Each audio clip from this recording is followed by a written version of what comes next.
Bonjour, chers followers de Marketing TV Monde. Ravi de vous retrouver sur cette chaîne qui diffuse sur Facebook. En effet, nous traiterons de la thématique relative au mécénat des compétences, qui, à mon avis, semble être une thématique d'actualité vu le contexte dans lequel nous sommes, le contexte relatif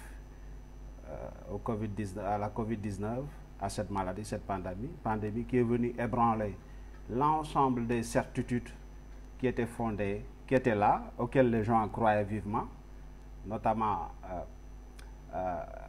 la solidité de nos systèmes sanitaires, économiques, financiers, politiques, et notamment des grandes puissances.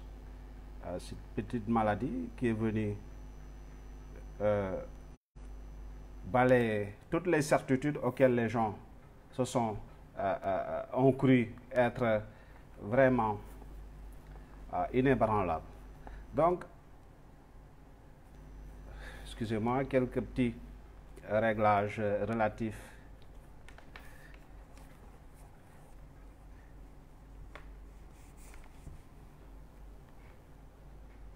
Donc, voilà.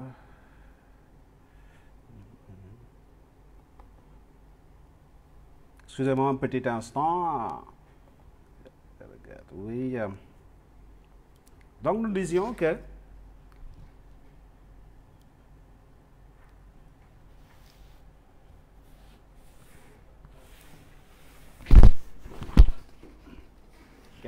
excusez-nous, quelques petits réglages.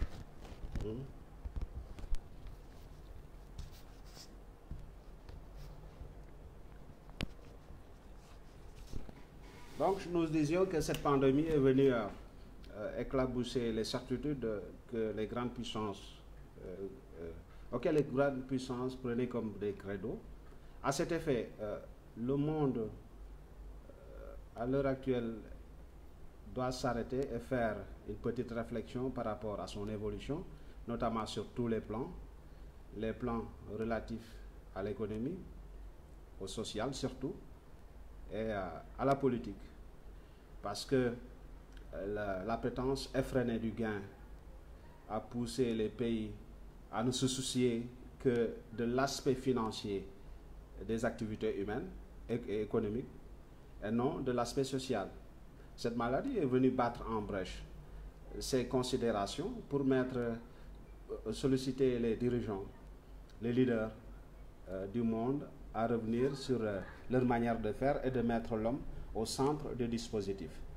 Donc, à cet effet, nous aimerions discuter, partager avec vous la thématique du mécénat des compétences qui, à notre humble avis, peut être utile à l'humanité, surtout aux entreprises, parce que l'homme étant au centre de toutes les activités humaines, il doit être l'acteur majeur du monde. À cet effet, nous allons essayer d'entrer en matière de définir ce que c'est que le mécénat. Nous l'entendons si souvent. Excusez-moi un instant.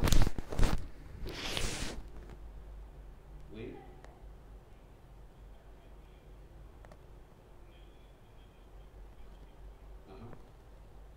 Ok. Ok.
Alors,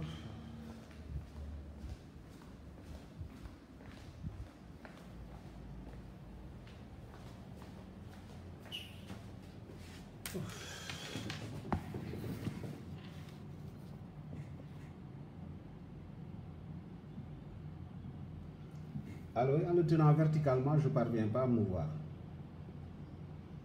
Oh, ouais. Quoi, horizontalement, ça ne marche pas. Pourtant, je me regarde dedans. Ok, merci beaucoup.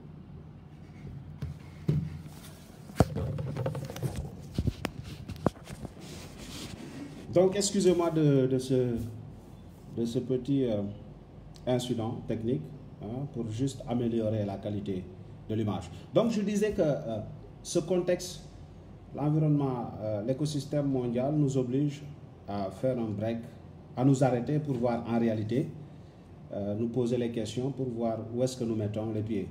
Parce que on court droit sur le mur et on risque de gâter ce très beau monde.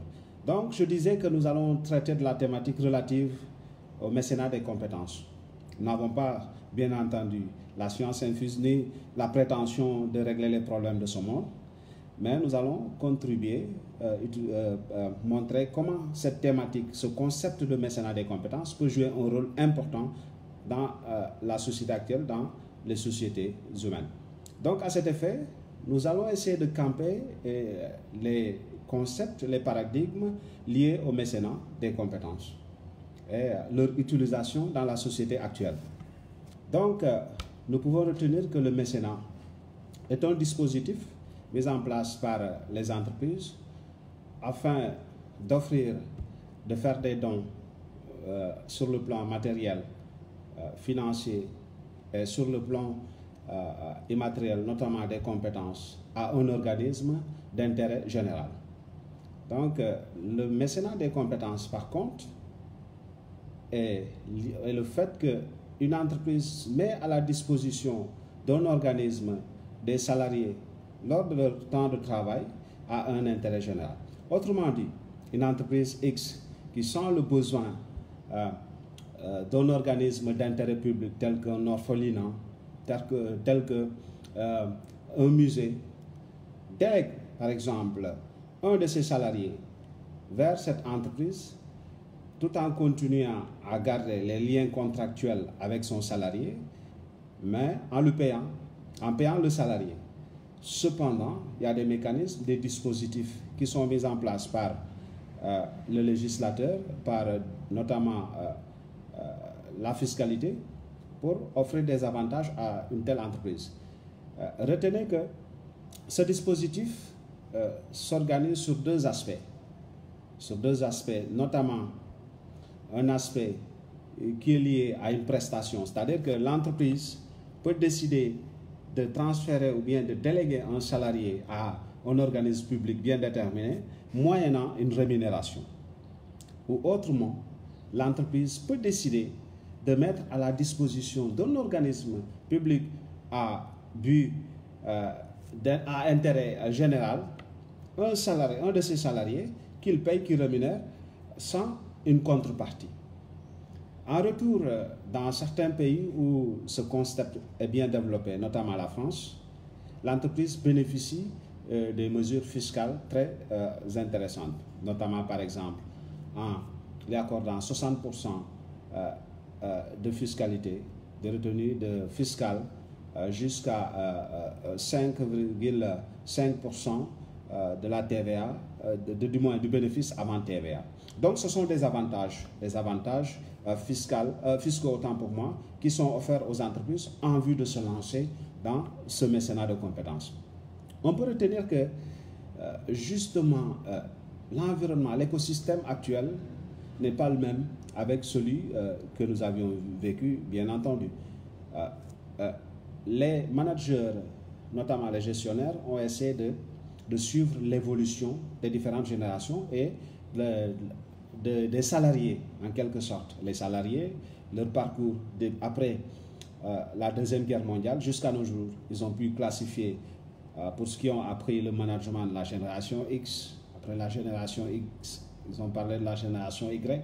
Actuellement, on parle de la génération Z ou les millennials ou les digital natives, c'est-à-dire les gens qui sont nés à partir des années 90 jusqu'à nos jours, qui sont très friands de technologie, dont la particularité est qu'ils ne sont pas attachés à une entreprise bien déterminée, ils sont friands de liberté et ils sont friands de découverte. Alors, cette catégorie de personnes n'est pas fondamentalement liée à un emploi bien déterminé. Nos grands-parents pouvaient être fidèles à une entreprise, y entrer de leur entrée jusqu'à leur retraite. Nos parents pouvaient changer d'emploi. Actuellement, les jeunes peuvent au même moment occuper 7 emplois à la fois, occuper plusieurs emplois. On les appelle les slashers. Slashers, d'autant plus que c'est des gens qui n'aiment pas rester sur place, qui aiment les challenges, qui aiment découvrir de nouvelles choses. En cela, les entreprises sont obligées, en ayant compris le besoin actuel des populations, la caractéristique principale de ces jeunes, les entreprises ont décidé d'adapter l'offre d'emploi par rapport à cette situation, à ce comportement de la génération milléniale ou les digital natives ou la génération 2.0. C'est-à-dire, autrement dit, cette génération qui est friande de mouvement, de liberté, de découverte, de sensations, de nouvelles sensations. À cet effet, les entreprises ayant compris cela ont décidé de mettre en place des mécanismes, notamment par le biais du mécénat des compétences, afin de permettre à ces jeunes travailleurs, à ces employés de se mouvoir au sein de l'entreprise sans pour autant quitter l'entreprise. Parce que dans bien des cas, ce sont des salariés très compétents, des salariés qui disposent de talent, je dirais même talentueux. Si l'on sait que la compétence est un attribut qui permet, c'est un ensemble de capacités, de connaissances, d'aptitudes qui permettent de régler ces problèmes et les problèmes d'autrui face à un problème bien déterminé. C'est alors que le talent est inné, le talent peut être acquis. Talent est un don qui est inhérent à la personne, qui permet à la personne d'être excellente et d'être performante à la fois. Et pour cela, pour ne pas perdre ces talents, les entreprises de plus en plus créent ces ouvertures, créent ces mécanismes afin de permettre aux jeunes générations, aux millennials, de pouvoir se mouvoir, de pouvoir vaquer à d'autres choses. Comme je vous l'ai dit actuellement, les jeunes sont de plus en plus des slashers ou bien aiment travailler en freelance. Ils n'aiment pas s'attacher à une entreprise comme le faisaient nos parents, comme le faisaient nos grands-parents. Ils aiment se mouvoir, ils aiment glaner des expériences nouvelles. Ils sont là et d'ailleurs, leur durée de vie professionnelle tourne de plus en plus à plus de 5 ans. Ils changent de métier tout le temps, selon leurs désirs, selon leurs desiderata. À cet effet, le mécénat des compétences permet à ces jeunes de pouvoir, à certaines occasions, de pouvoir vivre d'autres expériences dans d'autres sociétés. Et il est bon à savoir que le mécénat des compétences permet à l'individu d'être utile à sa société. Le service à la communauté dont on parle de plus en plus. Les entreprises, les personnes ont un besoin réel, efficace de se réaliser, d'être utile à la société. C'est vrai, l'aspect pécuniaire est important, mais l'aspect humain est aussi important dans la vie. Et si bien que les entreprises permettent maintenant aux salariés de pouvoir non seulement parfois s'occuper des tâches de leur contrat, de leur activité contractuelle, mais parallèlement de pouvoir faire d'autres choses, de se rendre utile à la société, notamment en se lançant dans ce mécénat des compétences. Alors, à titre illustratif, nous avons dans nos différentes localités des entreprises qui sont confrontées, du moins des organismes à intérêt général, à intérêt public, qui sont confrontés à des problèmes. Vous avez les orphelinats, par exemple. Les orphelinats qui font souvent des sollicitations auprès de populations pour qu'elles, populations et entreprises pour qu'elles leur viennent en aide. Les entreprises les mieux averties, ou bien les organismes les mieux avertis, gagneraient beaucoup plus en s'investissant dans ce créneau du mécénat des compétences. En faisant quoi? En s'intéressant davantage, en ayant un regard beaucoup plus pertinent sur ces organismes. Au même moment, il viendrait assurer cette responsabilité, la responsabilité sociétale des entreprises, qui est un élément très important de nos jours, qui est couru par les entreprises, qui fait qu'une entreprise gagne de la fiabilité, gagne du respect de la part de ces différentes parties prenantes que sont souvent les pouvoirs publics, les institutions financières, ainsi que les acteurs qui gravitent autour de l'entreprise. De ce fait, une entreprise qui veut accroître son capital sympathie envers ces différentes parties prenantes que nous avons énumérées, peut d'ores et déjà se lancer dans le mécénat des compétences. Quand elle se lance dans ce mécénat des compétences, elle peut augmenter davantage sa crédibilité, son image de marque et sa marque employeur. La marque employeur, si vous vous souvenez, dont on avait parlé récemment, qui fait allusion à l'ensemble des aspects visuels, des aspects des promesses employeurs, des promesses faites par l'entreprise à l'endroit des salariés en interne, aussi que des éventuels candidats qui s'intéressent à l'entreprise. Donc, à cet effet, une entreprise qui se lance dans le mécénat des compétences gagne plusieurs choses à la fois. Elle gagne la crédibilité auprès des pouvoirs publics qui, par la même occasion, peuvent lui faire une exonération d'impôts. Elles peuvent lui faire des facilités fiscales. De mon point de vue, une entreprise qui se lance dans ce créneau peut avoir la confiance des futurs candidats, les candidats qui ont une visée humanitaire, de venir poser leur candidature au sein de cette entreprise, étant entendu que cette entreprise évolue dans le secteur de l'humanitaire. Et aussi les différentes parties prenantes liées à la communauté locale dans laquelle l'entreprise intervient. Et donc, vous me direz sans doute que le mécénat des compétences peut être du moins lié à la responsabilité sociétale des entreprises. Oui, c'est deux termes qui peuvent être proches, mais sauf que le mécénat des compétences est beaucoup plus formalisé et bien beaucoup plus codifié que la RSE. D'autant qu'une entreprise qui veut se lancer dans le cas se signale auprès des autorités publiques et reçoit des avantages fiscaux, reçoit certaines conditions favorables pour son évolution. Donc, pour cela, une entreprise qui doit se lancer dans ce créneau doit d'ores et déjà mettre une certaine adéquation entre sa stratégie corporate, stratégie générale, avec du moins cette visée de mécénat des compétences. En informant d'abord l'ensemble des salariés, en choisissant de façon très précise sa cible avec laquelle l'entreprise va appliquer ce mécénat des compétences. Après avoir ciblé les organismes publics dans laquelle l'entreprise veut intervenir, elle les informe, elle procède à une certaine négociation, à une certaine formalisation de cet aspect, en formant le personnel de cette organisation à ce mécénat des compétences, en leur montrant ce qu'est en réalité ce mécénat des compétences. Et également procéder en son sein, au sein de l'entreprise, à une discussion large, à un partage avec l'ensemble de ses collaborateurs, de différents paliers de l'entreprise, du plus bas échelon, de la catégorie la plus basse au senior management. Et après cela, l'entreprise peut procéder à un appel à candidature interne aux salariés qui sont intéressés par les compétences. Vous savez, dans certaines entreprises, ça se voit tous les jours, des salariés qui s'organisent un jour, qui font des collectes de dons en vue d'aller aider des orphelinats, des organismes à intérêt public tels que les orphelinats annuellement.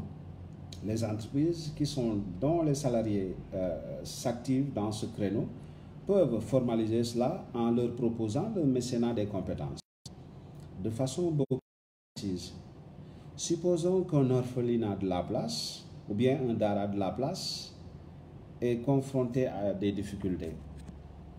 Une entreprise X qui est dans la communauté peut identifier ces différents daras ou ces orphelinats, les informer de ces activités ou bien de sa visée de venir collaborer avec elle.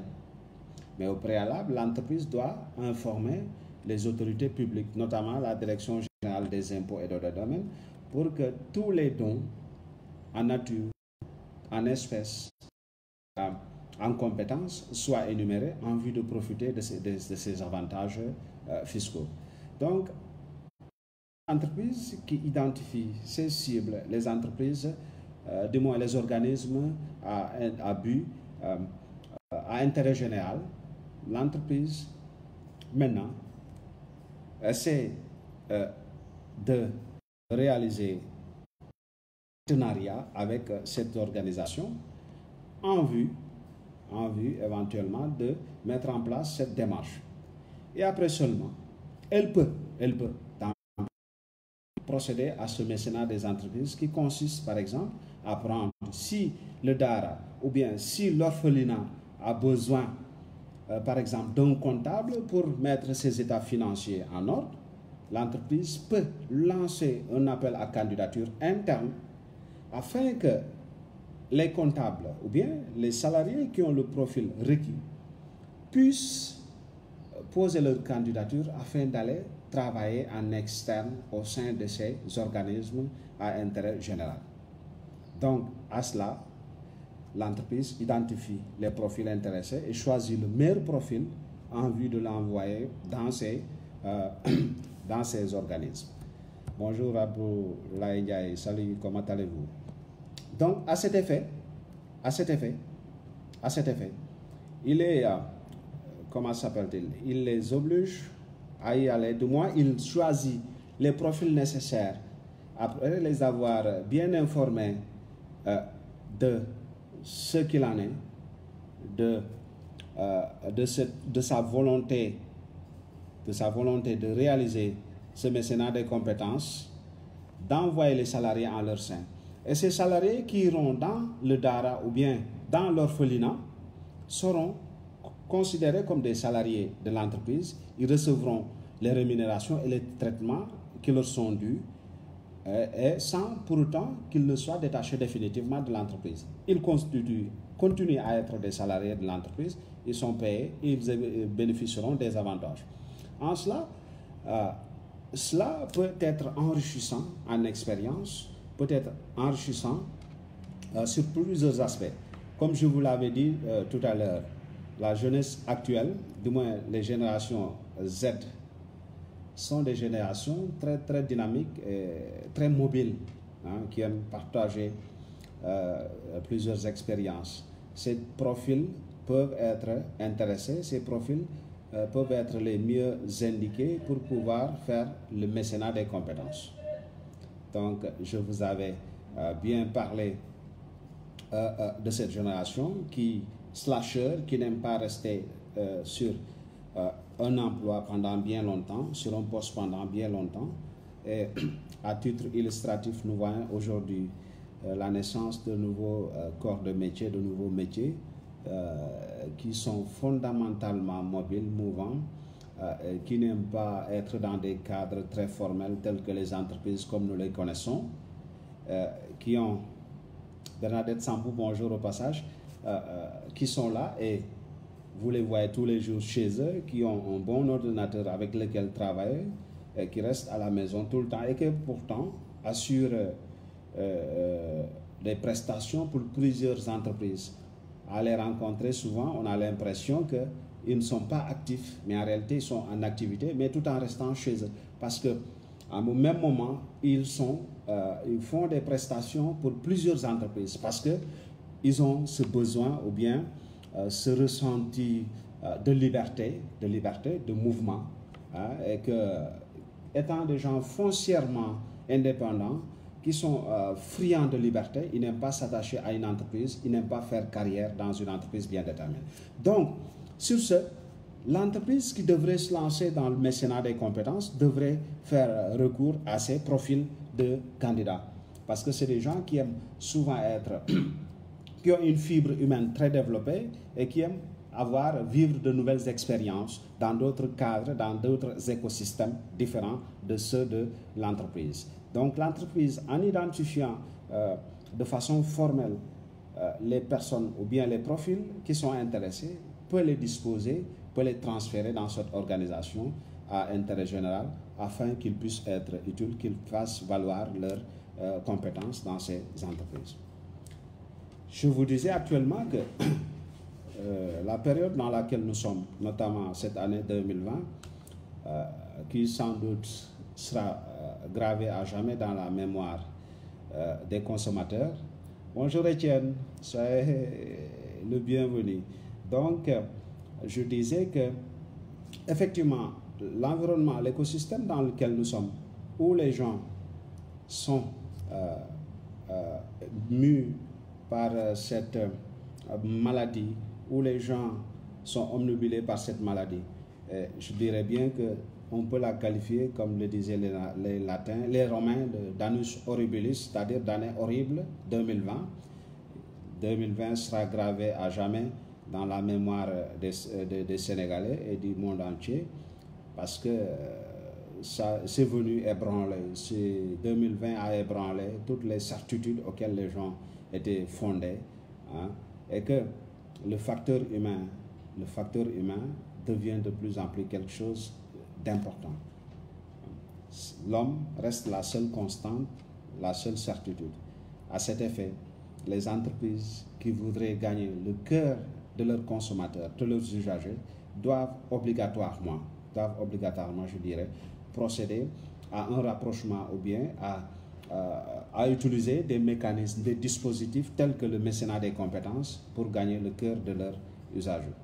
Parce que voilà justement ce qui est, de mon humble avis, arrivé à ce monde est lié à notre indifférence, à notre manque d'empathie à l'endroit de nos semblables.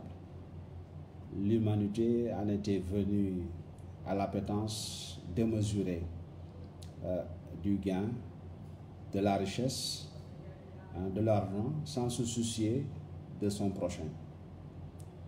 Il a fallu que l'on aille jusqu'à ce point pour que les gens se disent stop, arrêtons-nous, essayons de faire une analyse rigoureuse, sans complaisance, des différentes étapes que nous avons franchies, afin de mettre en place, de nous réorganiser pour voir qu'est-ce qui cloche, qu'est-ce qu'il faut changer. Et à mon humble avis, il me semble que le facteur humain, l'homme sera l'élément, le maillon central de toutes les préoccupations des leaders mondiaux, des pays dans cette nouvelle période, au lendemain de la COVID-19. L'homme deviendra un élément incontournable de toutes les préoccupations des dirigeants de ce monde, des leaders mondiaux. Et à cet effet également, les entreprises ne devraient pas rester en marge de cette dynamique. Elles ne doivent pas rester parce qu'elles ne vivent pas dans un vase clos, elles ne doivent pas être dans un océan de richesse, du moins dans une île, elles ne doivent pas vivre dans une île de richesse autour d'un océan de pauvreté ou de misère. Elles doivent impérativement s'inscrire dans cette dynamique de partage de leurs compétences, de leurs richesses à l'endroit des communautés dans lesquelles elles vivent. Et à cet effet, je disais que ce mécénat vient à point. Ce mécénat des compétences vient à point. Elle permettra aux différentes entreprises de la place qui l'utiliseront à se faire une nouvelle virginité, à se faire une nouvelle cote de popularité, à se faire un capital sympathie neuf à l'endroit des consommateurs qui verront en eux des gens soucieux de leur bien-être, du bien-être des gens qui en ont le plus besoin. Parce que ces entreprises ne vivent pas dans un vase clos ou bien dans un lieu isolé, mais elles vivent dans un lieu où il y a la misère, la pauvreté. Et pour que ces entreprises puissent apporter leur contribution significative à la marche de ce monde, elles doivent mettre en place ces mécanismes, notamment le mécénat des compétences, en mettant à la disposition des organismes, je dis bien, les organismes à intérêt général, notamment les daara, où les enfants très vulnérables sont amenés, les orphelinats, les hôpitaux, pourquoi pas, parce que ce sont des organismes à intérêt général, qui ne sont pas des organismes à but non lucratif, des organismes à but non lucratif qui sont pour l'intérêt commun. À cet effet, par exemple, un hôpital de la place qui viendrait à connaître des difficultés pour établir sa comptabilité, pour redorer son image, peut, tout moins une entreprise qui est dans la communauté, peut, en ayant senti le besoin d'un hôpital, d'un orphelinat par exemple, qui a besoin d'un comptable, envoyer un salarié qui le décide dans cet hôpital pour qu'il puisse apporter son expertise et ses compétences au service de la communauté, pour mettre du moins codifier, formaliser par exemple la comptabilité de cet hôpital, ou bien pourquoi pas envoyer des agents commerciaux ou bien des marketeurs pour qu'ils puissent mettre en place un service d'accueil digne de ce nom, où les différents patients qui viendraient auront un accueil, service à l'accueil meilleur que celui auquel ils étaient confrontés. Sans lancer une pique, il est de notoriété que les hôpitaux, parfois, certains, pas tous, ont des services à l'accueil parfois assez déplorables, où les services préposés à cela sont indifférents par rapport à la souffrance des patients et des accompagnants, si l'on sait bien que dans bien des cas, un patient qui a l'empathie, qui est bien accueilli, est à 40% guéri de sa maladie. Mais dans bien fréquemment, cela n'est pas le cas. Ils subissent l'indifférence du personnel soignant. Cela n'est pas, du moins, valable pour toutes les entreprises, du moins pour tous les hôpitaux. Certains, par contre, le font.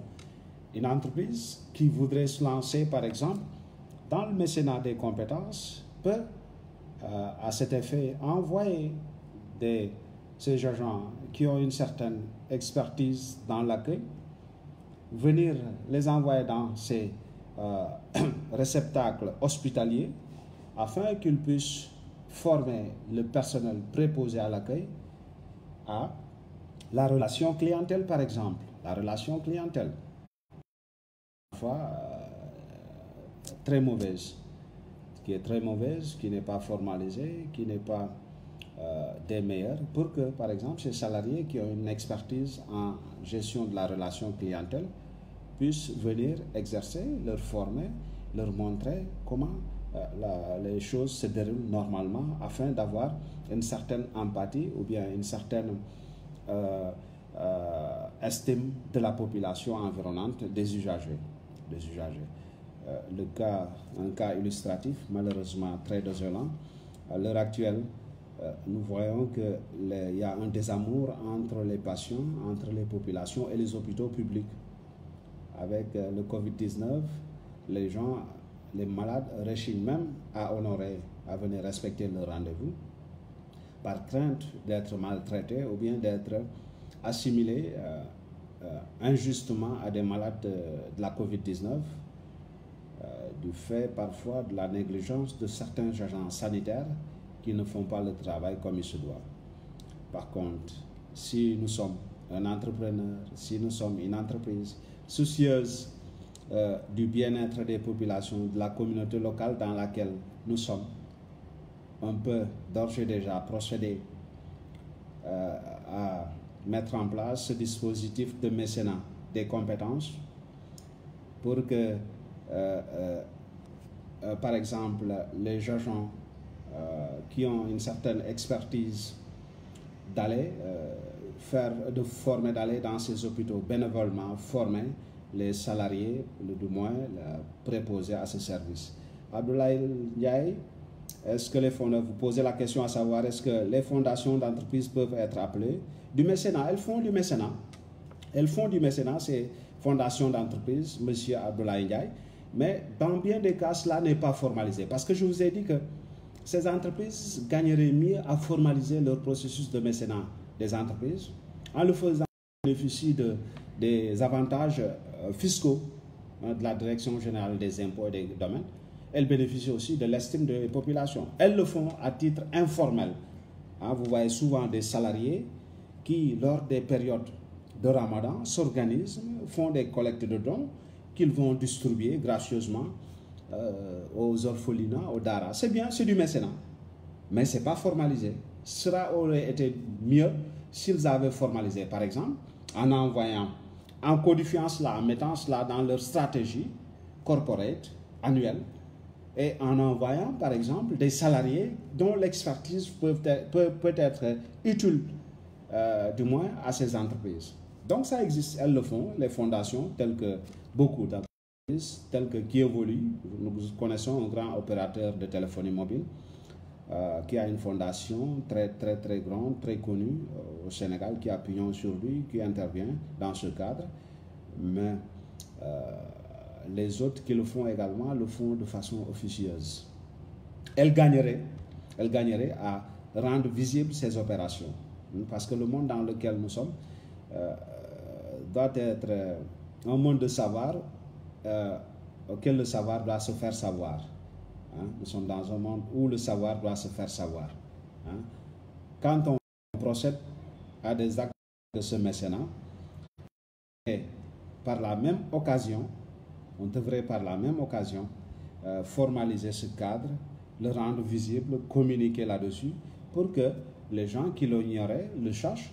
Et à cet effet, l'entreprise gagnera la confiance des différentes parties prenantes qui gravitent en son sein, d'abord les salariés et à l'extérieur de l'entreprise, M. Ndiaye.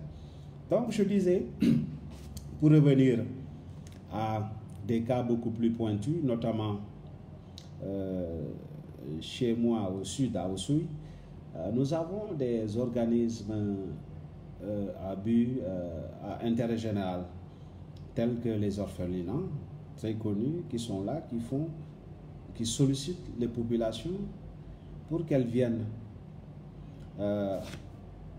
apporter leurs dons. Mais je me dis que les entreprises qui sont dans ces localités, je ne sais pas si c'est par négligence ou bien par méconnaissance, devraient, si elles veulent avoir l'assentiment de ces populations locales, de ces communautés locales, procéder à un mécénat. Qu'elles n'attendent pas ces organismes à intérêt public viennent vers elles, mais plutôt qu'elles aillent vers ces organismes. En faisant quoi, par exemple? Annuellement, en faisant du mécénat de compétences ou en faisant du mécénat tout court, selon le besoin, établir dans leur calendrier, dans leur agenda annuel, des opérations de distribution de dons en matériel, de dons en argent ou bien de dons en compétences des salariés vers ces entreprises et du moins vers ces organismes à intérêt public. Et en faisant de la sorte, on verrait qu'elles gagneraient de la fiabilité, elles contribueraient fondamentalement à lutter contre, du moins à contribuer significativement au bon niveau de vie, à l'aide substantielle auquel ces organismes publics ont besoin. C'est très important. Ces organismes publics, dans bien des cas, tels que les orphelinats et les daras, sont laissés pour compte et connaissent des difficultés énormes pour pouvoir honorer leur engagement. Et les entreprises devraient s'y lancer dans ce mécénat de compétences en vue de venir en aide à ces organismes à intérêt public. C'est important.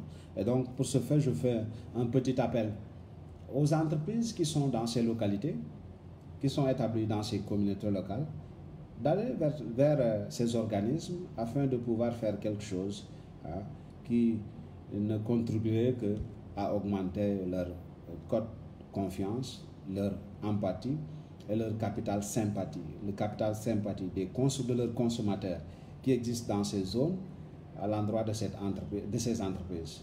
Et l'entreprise qui se lance dans ce créneau devrait obligatoirement communiquer là-dessus, parler, rendre visibles les actes qu'elle pose à l'endroit de ces organismes à intérêt public. Donc, c'est un thème qui me tient à cœur, de ce contexte, le contexte dans lequel nous sommes, le contexte très difficile, marqué par un certain temps, à l'indifférence de l'être, à l'indifférence de l'homme vis-à-vis de son prochain, à l'indifférence des populations vis-à-vis de leurs semblables, juste l'homme avec un grand H qui était mu par cette volonté de se réaliser par l'accumulation de richesses à n'importe quel moyen, quitte à juste parfois fouler les règles basiques, les règles les plus élémentaires de la société, notamment l'altruisme, la solidarité, le partage entre prochains. L'homme en est devenu indifférent. L'homme a été devenu indifférent à la souffrance de l'autre, aux besoins de l'autre, si bien qu'on était comme dans une jungle. À quelques fois, malheur est bon. J'ai bon espoir. J'ose croire que cette maladie, cette pandémie qui est venue nous rappeler que notre condition d'humain nous obligera à la fin de nous arrêter, de poser les jalons d'une humanité beaucoup plus saine, beaucoup plus altruiste, beaucoup plus solidaire à l'endroit des gens qui en ont le plus besoin. Et par la même occasion, les entreprises de quelque nature que ce soit, surtout les entreprises à but lucratif, doivent impérativement inscrire dans leur agenda, dans leur politique, dans leur stratégie, ce mécénat des compétences, formalisé à l'endroit de ces populations vulnérables, à l'endroit de ces organismes à intérêt public qui en ont besoin.